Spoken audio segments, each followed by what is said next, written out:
안녕하세요. 저는 현재 결혼 3년 차가 되었고 한창 신혼생활을 즐기고 있는 남성입니다. 사실 이 얘기를 할까 말까 망설였습니다. 하지만 저 혼자만의 생각으로 되돌릴 수 없는 일을 저지른다면 나중에 너무 큰 후회가 되지 않을까 싶어서 글을 남기게 되었습니다. 이야기를 시작하기에 앞서서 제 고민을 말씀드리면 저는 제 아내를 옆에 두고 있지만 계속해서 장모님이 생각나서 미칠 것 같습니다. 제 이야기를 읽어봐 주시고 어떻게 하는 게 현명할지 좋은 말씀 부탁드립니다. 저는 원래 가진 것 없는 흙수저 출신입니다. 그래서 돈에 관심이 굉장히 많았고 사업에 큰 뜻이 있었죠. 어릴 때는 공부도 썩 잘하지 못했고 할 줄 아는 거라고는 운동밖에 없었습니다. 그렇게 자라오다 보니 저는 자연스럽게 헬스 트레이너라는 직업이 생겼죠.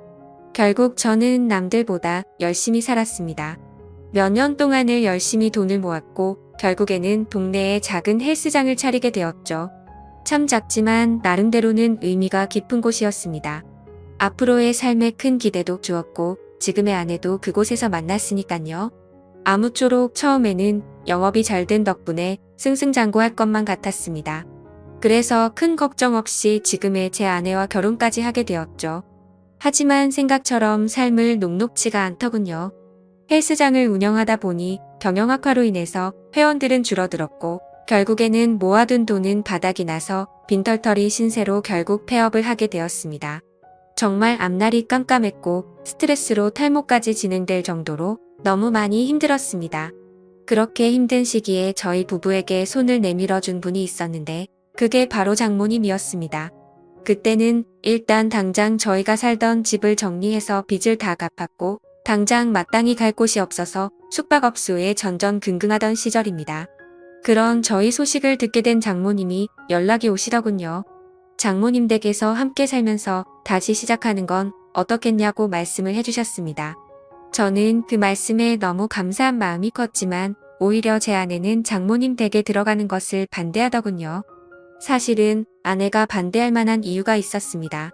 다들 아내가 친정으로 들어간다고 하면 좋아할 거라고 생각하시겠지만 아내는 그렇지 않은 게 장모님과 별로 사이가 좋지 않았기 때문이죠. 왜냐하면 장모님은 아내의 친엄마가 아니라 새엄마였기 때문입니다. 장모님은 아내가 20살이 되었을 때 재혼을 하셨는데 아버지는 재혼한 지 2년도 채 안 되어서 돌아가셨다고 했습니다.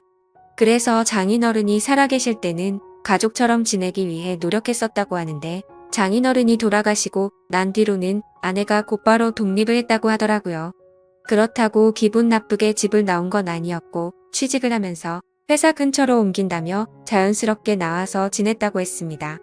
아무쪼록 그렇게 집 밖으로 나와서 지내게 되니 함께 지내면서 친해질 시간은 딱히 없게 되었던 거죠. 그래서 아내와 장모님은 여전히 서먹서먹한 사이였습니다. 그렇다고 서로 싫어하는 건 아니었습니다. 아내도 처음 재혼을 할 때 별로 싫어했던 건 아니었다네요. 물론 새엄마가 자신과 나이 차이가 15살밖에 차이가 나지 않는 건 몰랐다네요. 그래서 언니 같은 느낌이 강했고 엄마로 느껴지기에는 조금 어려웠던 거죠. 게다가 아버지를 믿고 결혼을 했는데 금방 세상을 떠나셔서 오히려 미안했다고 했습니다. 그냥 말 그대로 서로가 싫어하는 게 아니라 별로 친하지가 않았을 뿐이었죠. 하지만 장모님은 제 아내를 많이 위해주는 착한 심성이셨던 것 같습니다. 안타깝게 결혼 생활을 짧게 하고 남편을 떠나보냈지만 유산 덕분에 그래도 일도 하지 않고 잘 먹고 잘 사는데 아내가 길바닥에 나앉았다고 하니 차마 지켜만 볼 수 없으셨던 거죠. 여하튼 저는 아내가 불편할 걸 알았지만 어쩔 도리가 없었습니다. 아무리 생각해도 현실적으로 가장 합리적인 선택은 처가 살이었죠. 제 본가는 시골에 있어서 간다고 하더라도 주변에 농과 밭밖에 없어서 제대로 된 직장을 구할 수도 없는 노릇이었고 다시 재기하기에는 결코 갈 수가 없다고 생각했습니다. 장모님이 계신 집이 평수도 넓은데 혼자 계시기에는 남는 방도 많았으니 저와 아내가 조금만 불편함을 감수한다면 아주 이상적인 선택이라고 생각을 했습니다. 그래서 저는 며칠 동안 끈질기게 아내를 설득하고 또 설득을 했습니다. 평생 같이 지내는 것도 아니고 집을 얻을 수 있는 돈을 모을 때까지만 장모님 댁에서 지내자고 했죠. 결국 아내도 현실과 타협을 하게 됐고 저희는 그렇게 장모님 댁으로 들어가게 되었습니다. 솔직히 저라고 마음이 편했을까요? 저도 염치가 있었기에 정말 너무나도 마음이 불편하긴 했었습니다. 하지만 어쩔 수 없이 장모님 댁에 들어가서 살게 되었죠. 그렇게 한 달이라는 시간이 지났습니다. 아내는 원래 다니던 회사에 계속해서 다녔고 저는 장모님 댁에서 멀지 않은 곳에 헬스 트레이너로 취직을 하게 되었죠. 저는 직업의 특성상 사람이 많은 주말에는 쉬는 날이 없었고 평일 중에 하루만 쉬는 날이 있었습니다. 그리고 아내와는 출근 시간 자체도 달랐었죠. 저는 저녁에 출근을 했고 아내는 아침 일찍 출근을 했으니깐요. 어느 날 평일에 제가 쉬는 날이었습니다. 저는 오랜만에 쉬는 날이어서 마음 편하게 산책이나 할 겸 동네 공원에 가서 가볍게 조깅을 하고 집으로 들어왔습니다. 그런데 문을 들어서는 순간 깜짝 놀랐습니다. 거실의 의자는 나뒹굴고 있었고 장모님은 쓰러져서 앓는 소리를 내고 계시더라고요. 저는 놀라서 얼른 장모님께 달려 들어갔습니다. 몸 상태를 봤더니 다행히 어디가 부러지거나 한 건 아니었고 근육이 놀라서 경직이 되어 있었습니다. 무슨 일이냐고 여쭤봤더니 거실의 전등을 교체하기 위해서 의자 위에 올라가셨다가 의자가 넘어지는 바람에 바닥에 떨어졌다고 하시더라고요. 저는 제가 하면 되는데 왜 그렇게 하셨냐고 역정을 냈고 어디 다른 곳 크게 아픈 곳은 없냐고 물었습니다. 장모님이 크게 다친 곳은 없는 것 같은데 허리가 조금 삐끗한 것 같다고 말씀을 하시더라고요. 그래서 저는 마사지 자격증도 가지고 있었기에 장모님에게 마사지를 해드리겠다고 말씀을 드렸습니다. 처음에는 민망하셨는지 제 호의를 계속해서 거절하시더라고요. 하지만 장모님 댁에 오고 나서 해드린 것도 없어 죄송했던 터라 저는 고집을 부렸습니다. 오늘도 제가 전등 갈았으면 이럴 일 없었는데 장모님께서 계속 거절하시면 제가 너무 죄송해서 지내기 더 불편하다고 말씀을 드렸죠. 그렇게까지 말씀을 드리니 장모님께서도 정 마음이 그러면 알겠다면서 마사지를 받겠다고 하시더라고요. 그래서 저는 장모님을 부축하고서 장모님 방으로 들어갔습니다. 사실 장모님 댁에 들어온 지도 한 달이나 지났지만 장모님의 방에 들어가 본 건 그날이 처음이었습니다. 방 안에는 캔들을 켜놔서인지 정말 좋은 향기가 온 방을 가득 채우고 있더라고요. 그렇게 향을 맡으며 장모님을 봤더니 뭔가 기분이 묘해졌고 아차 싶었습니다. 장모님과 저는 다른 집 장모 사위처럼 나이차가 그리 많지 않다는 걸요. 아내는 저보다 연하였고 장모님은 저보다 겨우 10살밖에 많지 않았다란 걸 잊고 있었습니다. 사실 사회에 나가서 보면 장모님은 40대 초중반의 나이에 많지 않은 나이였고 나이를 모르고 보면 30대 중후반으로 보일 만큼 동안이셨죠. 제 입장에서는 항상 장모님으로 대했고 생각했기에 애써 외모에 대한 객관적인 생각을 하지 않았을 뿐 미모도 훌륭하셨죠. 그리고 무엇보다도 장모님은 장인어른과 결혼 전에 요가 강사를 하셨었기에 지금까지도 관리를 잘하고 계셔서 몸매는 솔직히 제 아내보다도 훨씬 좋은 것 같았습니다. 아무튼 저는 엎드려 있는 장모님을 보니까 순간 수많은 생각들이 스쳐 지나갔지만 정신을 차리고 마사지를 해드리기 시작했습니다. 한참 마사지를 해드리다 보니 아무 말 없이 조용히 계시던 장모님은 마사지를 왜 돈 주고 받는지 알겠다고 처음으로 말씀을 하시더군요. 그리고는 저에게 여기저기 아픈 곳을 알려주셨고 저는 허리뿐만이 아니라 평소에 불편하시다고 한 곳을 전체적으로 마사지를 해주었습니다. 오랜 시간 동안 마사지를 해드리면서 조용히 마사지만 했던 건 아니었고 자연스럽게 장모님과 저는 많은 이야기를 나누게 되었습니다. 사실 그동안 저는 염치 없이 처가 살이를 하는 입장이라 장모님께 함부로 말도 붙이지 못했고 약간은 내성적인 성격이신 장모님도 제게 그다지 말을 먼저 붙이지는 않으셨었죠. 그런데 마사지를 받으면서 한마디씩 하다 보니 점점 편해지셨는지 장모님은 평소에 볼 수 없었던 수다스러운 모습들도 보이셨고 소리내어 웃으시기까지 하더라고요. 저도 뭔가 장모님과 한층 더 가까워진 것 같아서 기분이 좋았고 오랜만에 즐겁게 수다를 떨다 보니 시간 가는 줄 모르고 계속 마사지를 해드렸습니다. 그렇게 그날 이후로는 아내가 출근을 하고 제가 출근하기 전까지 남는 여유 시간에는 장모님에게 마사지를 해드렸습니다. 그러다가 문득 드는 생각이 있었죠. 마사지를 해드리면서 느꼈지만 정말 장모님은 40대 몸매라고 하시기엔 믿어지지가 않았죠. 솔직히 눈 감고 마사지를 하면 20대라고 해도 믿을 정도였으니깐요. 하지만 감히 장모님에게 결코 그런 생각을 해서는 안 된다고 정신줄을 바로잡고는 했습니다. 여하튼 거의 매일같이 장모님께 마사지를 해드리다 보니 장모님과 저는 급속도로 친해지게 되었죠. 그러다 보니 장모님은 평소와는 다른 모습들을 많이 보여주더라고요.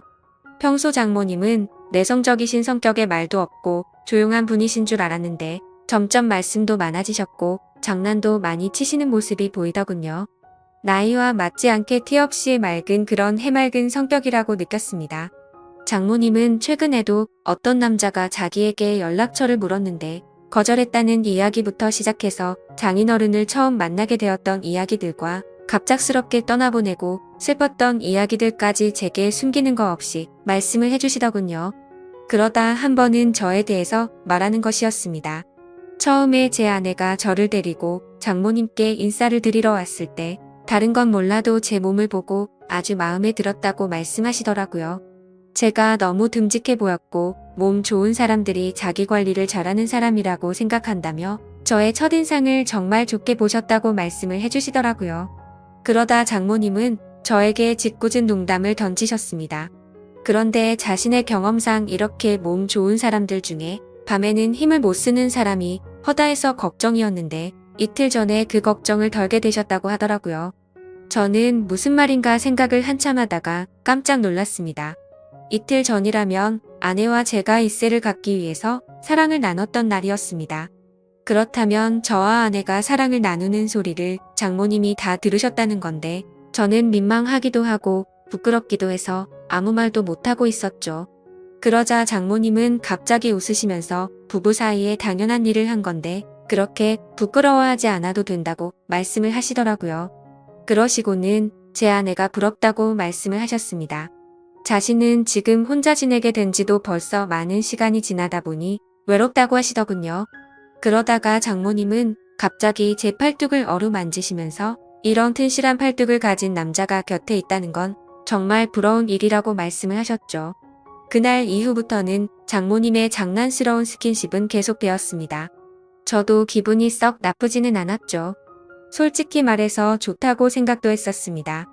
하지만 이러다가는 큰일이 벌어지겠다고 생각을 했고 장모님에게는 저의 근무 시간이 바뀌었다고 거짓말을 했습니다. 그날부터는 저는 아내와 함께 출근을 하게 되었고 아내가 퇴근하는 시간을 맞춰서 같이 집으로 들어갔었죠. 그렇게 저는 가정의 평화를 위해 장모님과의 거리를 두기 시작했습니다. 장모님도 제가 아내와 함께 있으니 둘이 있을 때처럼 함부로 장난을 치지는 못하셨고 별탈 없이 시간이 흘러가고 있었죠. 그러다 며칠 뒤 저는 아침에 아내와 함께 출근을 하기 위해 집 밖으로 나왔고 마땅히 갈 곳이 없어서 집 근처 커피숍에서 휴대폰을 하면서 시간을 보내고 있었습니다. 그런데 갑자기 장모님에게 전화가 오더군요. 무슨 일이지 싶어서 전화를 받았더니 장모님은 제게 어디냐고 물으시더라고요. 저는 지금 헬스장에서 일을 하고 있다고 했죠. 그러자 장모님은 요즘 헬스장에서는 무슨 커피도 파냐고 묻더라고요. 저는 그 말에 무슨 말을 하시는 거지 싶어서 고개를 들었더니 커피숍 입구 쪽에서 저를 노려보고 있는 장모님을 발견하고 말았습니다. 그리고는 장모님은 아무 말도 안 하시고 전화를 끊으시고는 밖으로 나가버리셨죠. 그날 이후로는 정말 집안 분위기가 엉망진창이 되었습니다. 그렇지 않아도 서먹서먹한 분위기였는데 그때부터는 한기까지 느껴질 정도였죠.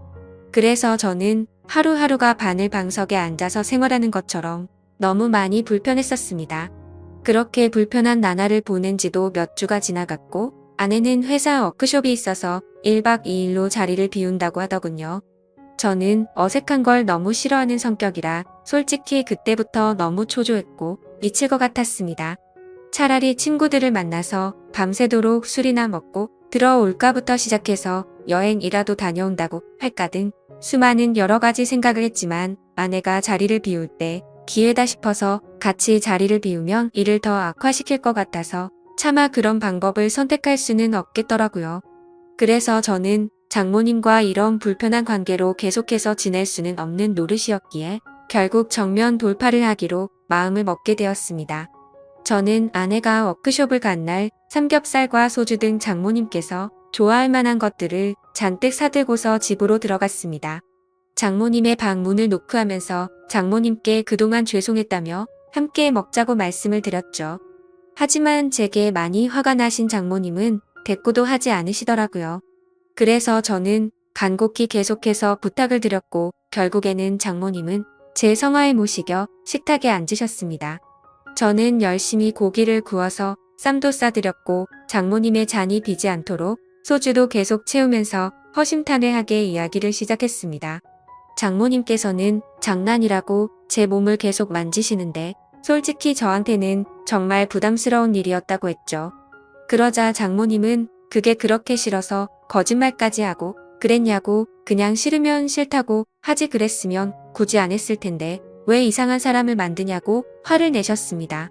저는 또 화가 나신 장모님을 보면서 당황한 나머지 사실 싫어서 그랬던 것 아니었다고 했죠. 그런데 그 말을 하자마자 아차 싶었습니다. 장모님은 곧바로 싫은 게 아니면 뭐냐고 물으셨습니다. 이런 말씀드리기 그렇지만 사실 장모님께서 저를 만지실 때마다 좀 느낌이 이상했다고 했죠. 장모님은 그때부터 뭔가 표정이 달라지시더니 무슨 느낌이 이상하냐고 했습니다. 그래서 저도 술도 취했겠다. 그동안 억울했던 마음도 있었던 터라 생각 없이 말을 내뱉기 시작했습니다.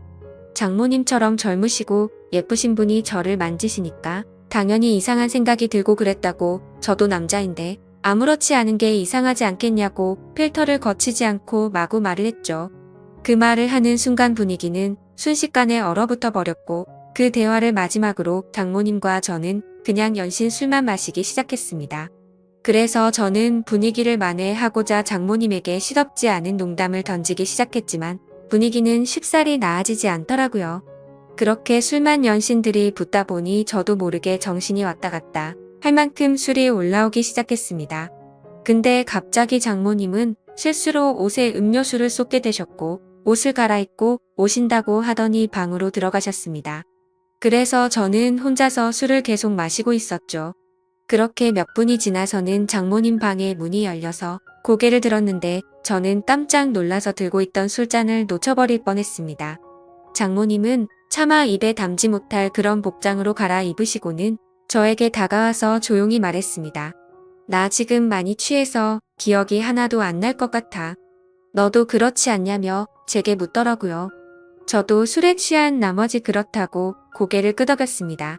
그랬더니 장모님은 갑자기 제게 다가오셔서는 우리 오늘은 기억에서 지우자 하고는 저를 끌어안았습니다.